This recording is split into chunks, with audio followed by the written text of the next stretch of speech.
By decree of his radiant might, the Emperor, you, young governor, have been generously relocated to the soggy, sheep-strewn fringes of the Roman Empire.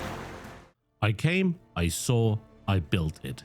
Anno 117 Pax Romana is showing that Ubisoft and Blue Byte are still capable of releasing games that look pretty, run decent, and are fun to play. Yes, it's a good game. I already covered my Gamescom session for you, but finally I was able to jump into the full game and I'm obsessed with it. So here's what to expect.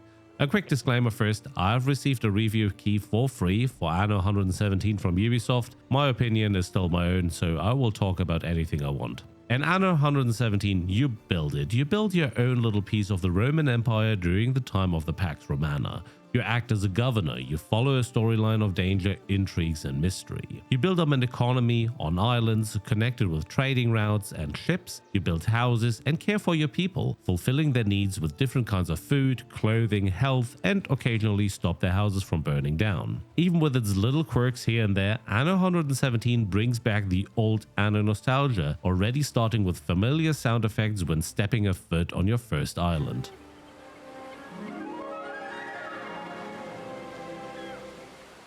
So nothing much has changed at the core gameplay. Anno is still Anno, a good concept that's working since 1998. Yes, that's a long time my friends, and you're officially old when you experience this. Anno 117 Pax Romana however shines with changes that were adapted from its predecessor Anno 1800. You're not only playing in one territory, you are having two to choose from. Latium, the sunny Mediterranean heart of the empire rich with olives and lavender, and the complete opposite.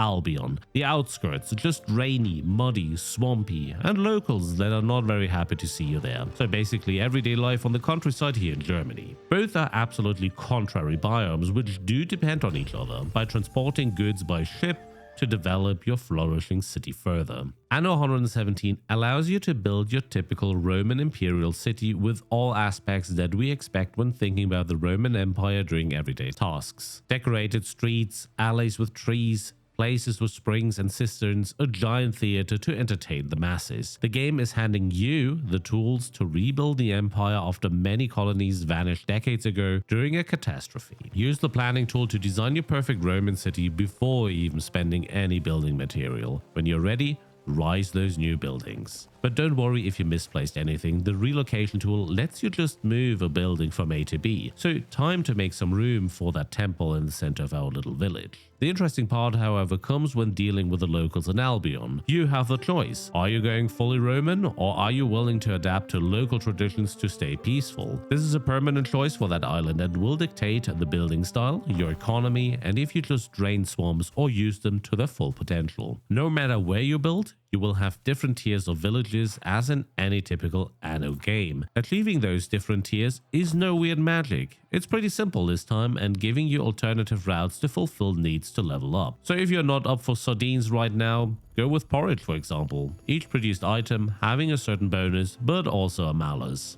In addition, the research tree offers you plenty of enhancements for your own little civilization. Markets can be improved to have a further reach, wells placed around the city to help against fire, new beliefs and gods can also be explored. I fell in love with this game since I got my hands on it at Gamescom and still worried if Ubisoft would mess it up in the end. You know, making such an enormous advertising campaign for a game, what are they potentially hiding from us? That said, I don't think Anno 117 has to hide anything. It's a solid game with a glorious and epic soundtrack, great visuals and gameplay. The game runs, even though it could need some optimization when it comes to performance, especially when your Roman city in Latium starts growing way over 1,000 people, which doesn't sound much, the game still starts to feel a bit laggier. It's not much, but still sometimes noticeable. Minor issues like turning buildings from diagonal point on the grid back to, well, normal, sometimes works, sometimes not. But all of this is nothing major, nothing that stops you from playing and enjoying the game. And surprisingly, the game even runs on AMD hardware, which I did not expect nowadays. Ubisoft seemed to have even learned from the past and is offering you an offline mode, which is very positive because hopefully that ends the issue with unavailable license servers when you only want to play the single player campaign. When it comes to online modes, there is a co-op multiplayer where you and a friend can share the same governor. I could not figure out if there's something like PvP multiplayer, so I guess they left this one out this time. Also, surprisingly, I couldn't find any microtransactions in this game, which is usually very typical for Ubisoft and any other major publisher. There is a Hall of Fame and something like achievements which lets you unlock new cosmetics just by gaining points, so basically just by playing. No paywall, however. So after all of this, who is this game for? Basically any Annoholic out there loving to build up their small little empire from island to island. But beware, the game requires 117 gigabytes of SSD space. Yes, SSD is the minimum to run it on. 2 thumbs up from me this time. Great game. And I cannot complain until now, which is very rare. So what do you think? Drop your opinion in the comments below. Doesn't matter if you like the game or not. Let's have a conversation. Thanks for tuning in this time, and until next time.